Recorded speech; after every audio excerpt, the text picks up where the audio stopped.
Bonjour à toutes et à tous, bienvenue dans B2B. Rencontre aujourd'hui avec le patron d'Esbar Chaussures, une enseigne plus que centenaire qui a su au fil du temps s'adapter aux demandes de la clientèle romande.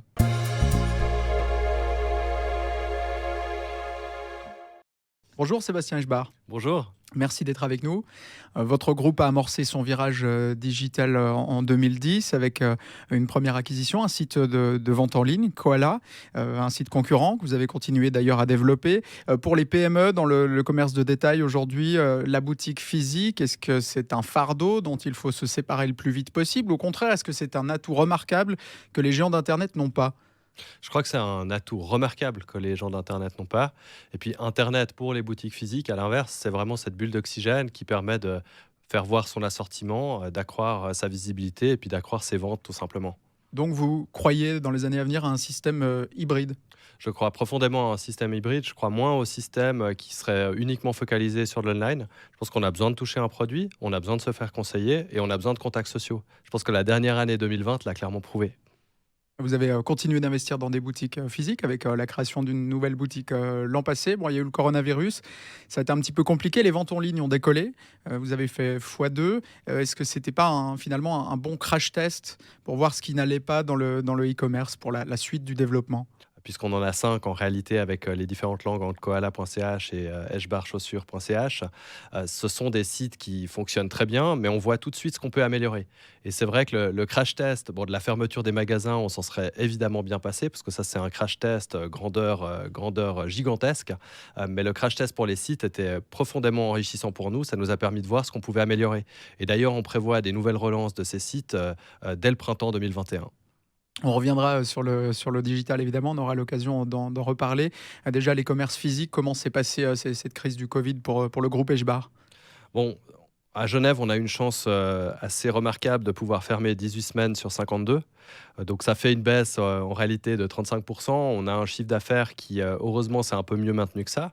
On a quand même une baisse de 25% de notre chiffre d'affaires sur les 12 derniers mois roulants. Donc une année en général dans le commerce de détail qui est à -3, -5%, on a comme une mesure de dire que c'est une catastrophe.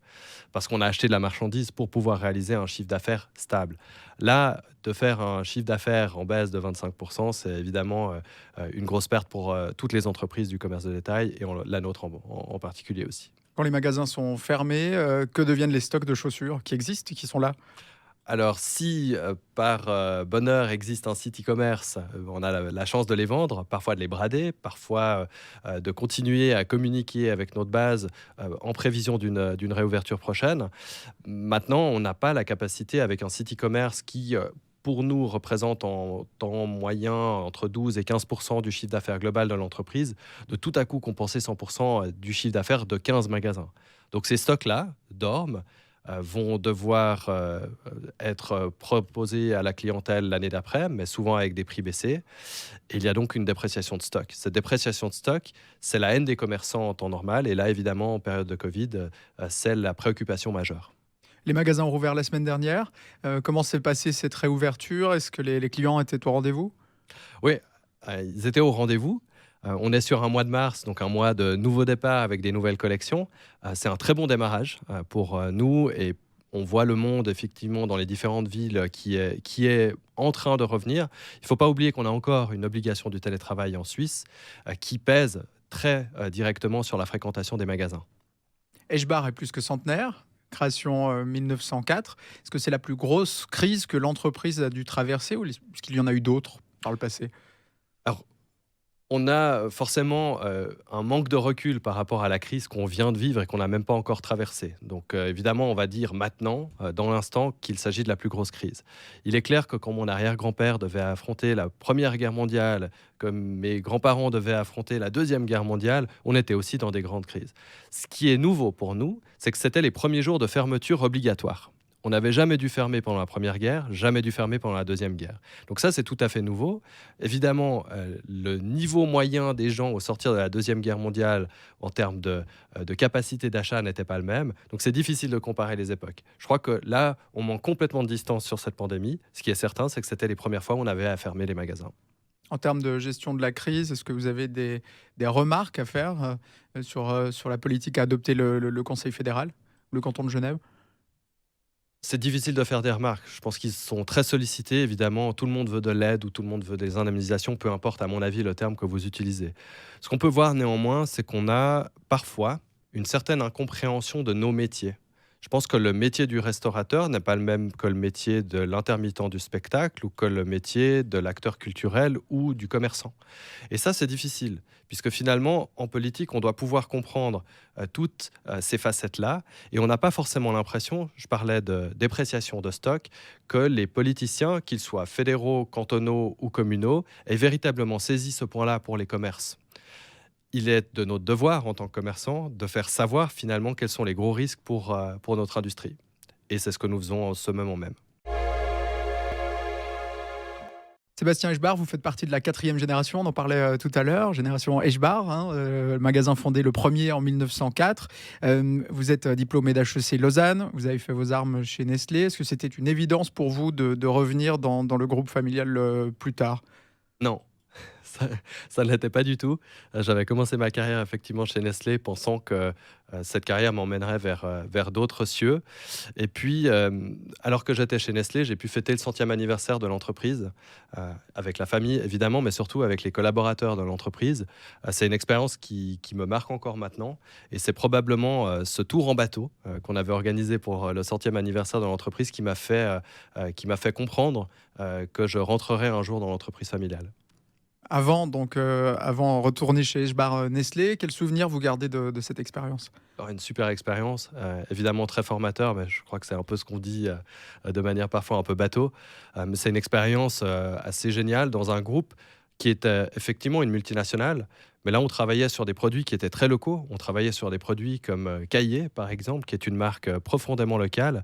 Et on a finalement les mêmes thématiques pour un produit national comme Caillé que pour une marque comme Eshbar. Donc évidemment, on apprend énormément comment rénover une marque qui est là depuis toujours, depuis pratiquement 200 ans à l'époque pour Caillé, depuis pratiquement 100 ans à l'époque pour Eshbar. Donc on est véritablement sur cette même démarche.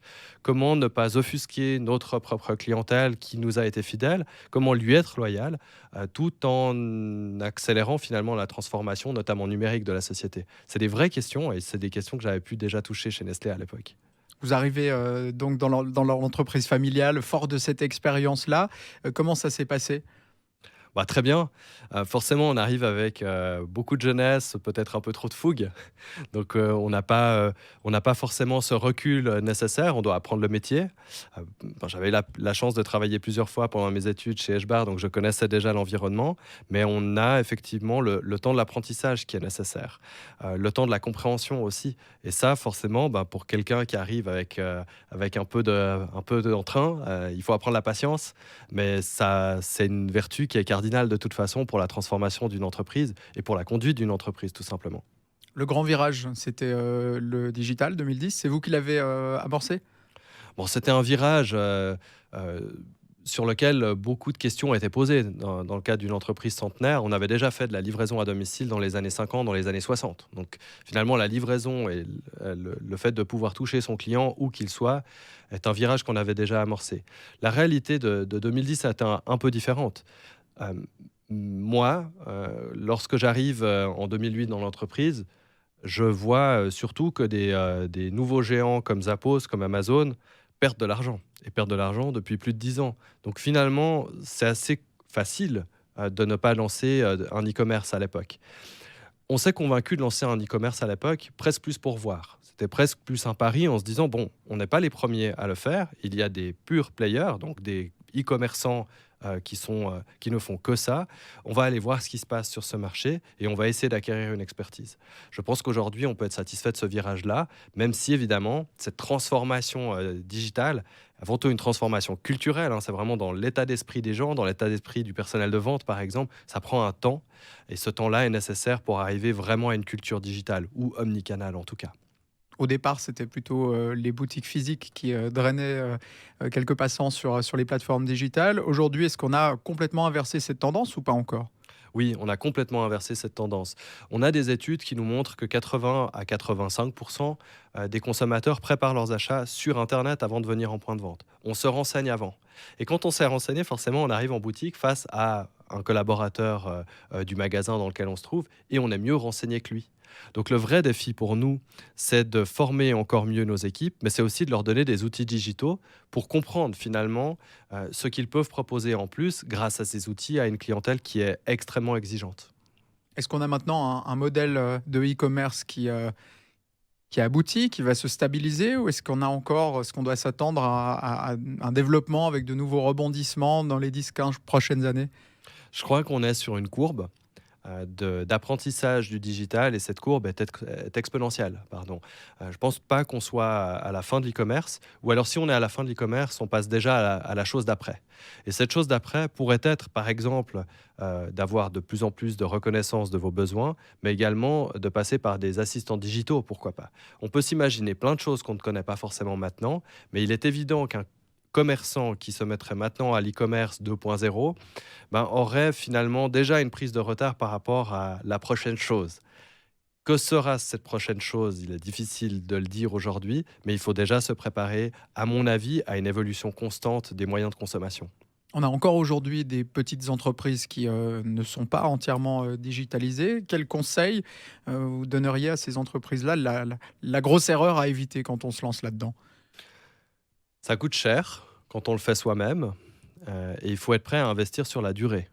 Lancer un site, finalement, si vous recevez une offre d'un prestataire, ça ne va pas vous sembler délirant, ça ne va pas vous sembler extrêmement cher. Ce qui coûte, c'est le temps à investir, et c'est un temps qui est à investir sur la durée. Vous avez des sites, ça n'est pas simplement un interrupteur sur lequel on presserait pour l'allumer et hop, le chiffre d'affaires débarque comme par hasard. Il faut véritablement investir du temps. Il faut se faire connaître.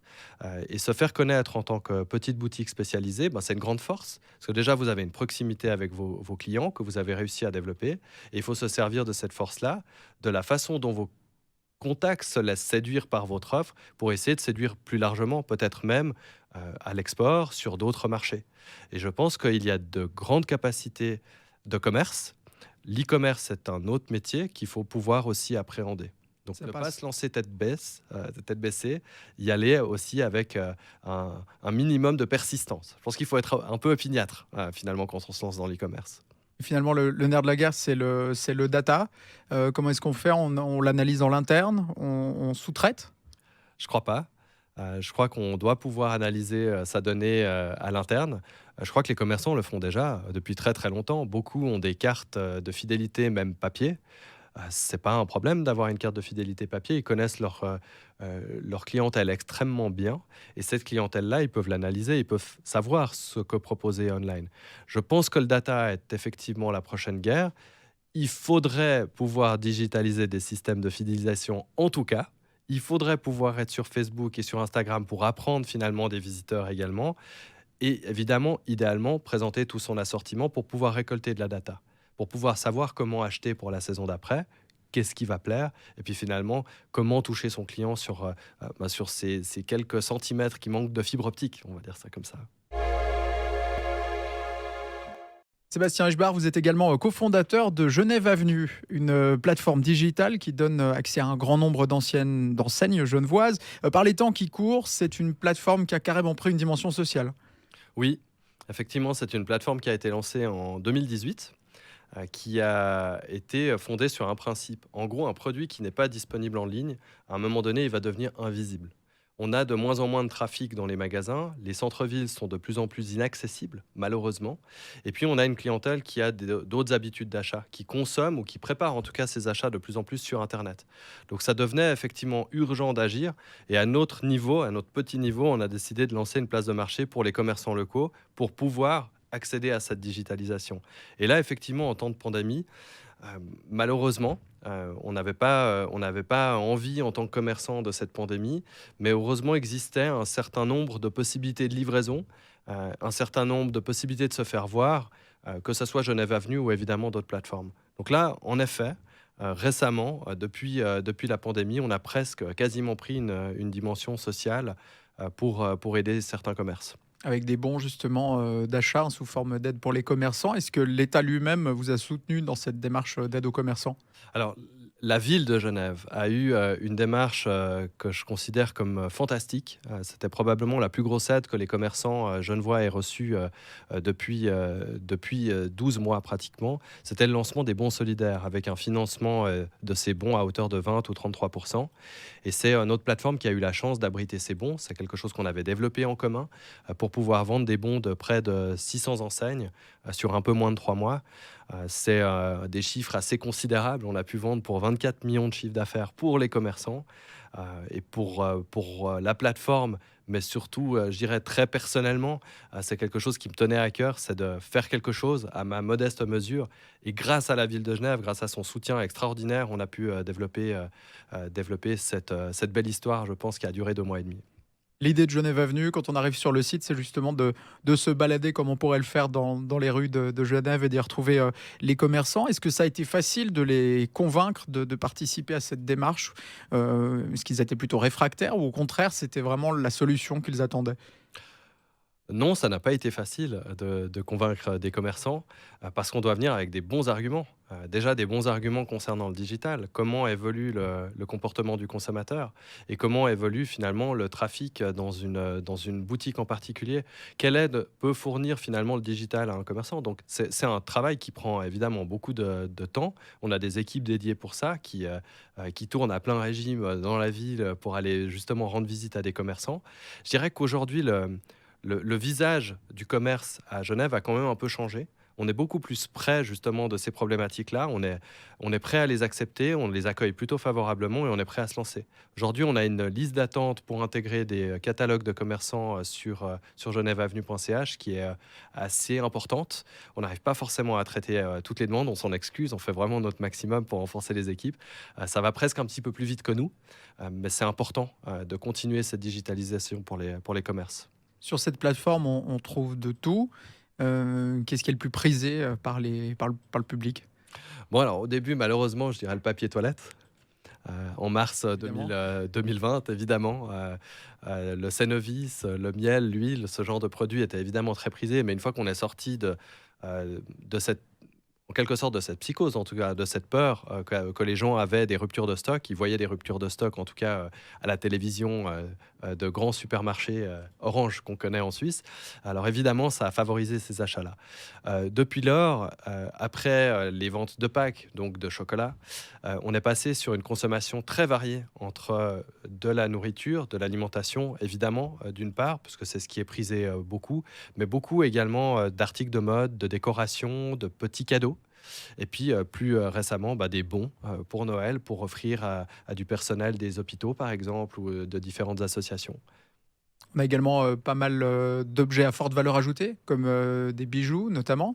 Ce sont des objets qui coûtent un certain prix. Les acheter en ligne, est-ce que c'est pas la preuve d'un réel changement de mentalité chez le consommateur? On a vu notamment durant cette période Covid des gens qui achetaient des voitures aussi directement depuis la maison.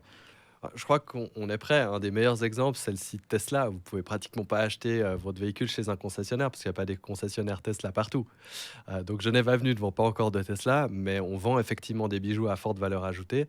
Je crois que le premier réflexe, c'est la visibilité. C'est avoir son produit en ligne et aller à la rencontre d'un client. Ça, c'est déjà la première chose que permet le digital.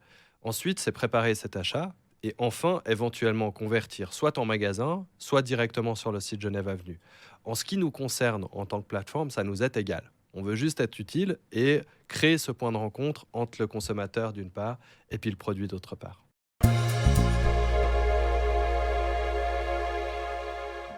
Sébastien Ichbar, on va jouer au 5 sur 5. Enfin, jouer, je vais vous donner quelques mots. À vous de me dire qu'est-ce que ça vous évoque. Tradition, tout d'abord. Eschbach. Vous êtes le gardien, d'une certaine manière, de cette intention de base de votre arrière-grand-père en fondant Ichbar. Est-ce que c'est une pression ou c'est un moyen d'avancer encore mieux? Ouais, je pense que c'est les deux à la fois. Je pense qu'il y a un respect d'une certaine institution. Il y a aussi une certaine crainte de blesser le travail des générations passées. Donc on avance effectivement avec un pas feutré. En tout cas au début, après on n'a pas le choix, hein, quand il s'agit de digital, d'accélérer les choses. Et ça, on peut le faire aussi parce qu'on a derrière une maison qui a des bases solides. Et je pense que c'est là où la tradition permet d'accéder à cette modernité. C'est vraiment le fait d'avoir quelque chose qui est là, qui est établi et qui va, a priori, touchons du bois, il n'y en a pas ici, avoir effectivement un axe sur la modernité et puis une pérennité de l'entreprise. Vous avez de la chance, la table C'est du est en bois, bois. la touche. Erreur, quelle est la plus grosse erreur que vous ayez commise en tant que chef d'entreprise, selon vous? Je les compte plus. Euh, Probablement d'avoir cru trop vite que l'e-commerce allait nous amener là où on est, en l'occurrence aujourd'hui en termes d'e-commerce. Croire que le changement digital pouvait se faire tout seul et qu'il s'agissait d'un changement technologique. Je vais préciser ma pensée. Le changement digital que vous mettez dans une entreprise n'est pas du tout un changement technologique, c'est avant tout un changement culturel. C'est un changement qui doit être accepté de bas en haut dans les échelons de l'entreprise. Et ça, c'est probablement la plus grosse erreur que j'ai commise. Transition, on a parlé du digital, quelle sera la prochaine, selon vous? Pour moi, clairement, la durabilité, un terme sur lequel on investit beaucoup ces dernières années. Alors, c'est des petites choses. Je pense que la durabilité, c'est les petits changements qui vont amener vers le respect plus grand de notre planète, vers le choix plus acéré des produits. On a aujourd'hui un pourcentage très important de nos fournisseurs qui sont durables, qui sont éthiques aussi, ce qui est probablement le plus important, mais qui résume un peu la somme du tout. Je pense que ça, c'est la première révolution à laquelle on doit s'atteler. Et c'est surtout la plus importante. Je pense que ça va être une vague pour la consommation. On va vers la qualité au détriment, je l'espère, de la quantité. Quand on parle de durabilité, il y a beaucoup de greenwashing, forcément, des grandes entreprises, dans la mode notamment. Comment est-ce qu'il faudra s'y prendre pour regagner la confiance du consommateur? Bon, là, vous m'avez entendu parler durabilité, c'est la première fois que j'en parle et on ne le communique absolument pas en point de vente. Et pour autant, on a un assortiment qui peut être considéré comme durable à plus de 50%. Je pense que des enseignes commencent à communiquer lorsqu'elles font 5% de choses bien, et puis lorsque 95% est encore à risque. Nous, on ne va pas faire comme ça. Je pense qu'il faut communiquer lorsque vous avez véritablement fait le job, et peu d'enseignes sont à ce stade-là. Donc, pour regagner la confiance, je pense qu'il faudra des notes. Je pense pour ma part qu'il faudra comme des notations, comme pour les réfrigérateurs, de A à F, pour juger véritablement, mais de manière objective, de la durabilité d'un produit. On en est très loin, mais il y a quand même quelques initiatives portées par des grands groupes. C'est souvent les grands groupes qui font quand même bouger les choses, donc on ne va pas trop les critiquer. C'est peut-être eux qui vont nous amener à une lisibilité, à une transparence sur la durabilité des produits. Les labels de qualité, vous y croyez? Pas trop? Non, non, je pense que c'est pas objectif. Je pense qu'un label, c'est intéressant. C'est finalement ce qui peut vous aider à rassurer un client et à vendre, mais il n'y a pas d'objectivité, il n'y a pas de comparabilité surtout. Vous pouvez avoir choisi ce label-là et ne pas avoir choisi l'autre parce que les labels coûtent, et puis tout d'un coup, vous serez voué aux gémonies ou au contraire porté au nu. Donc, à mon avis, la seule chose qu'il faudrait, ça ne sont pas des labels qui se multiplient, c'est véritablement une notation qui soit faite de manière internationale. Évidemment, c'est une chimère, c'est probablement une utopie, mais je pense que si on est plusieurs à y travailler, on peut forcer à changer.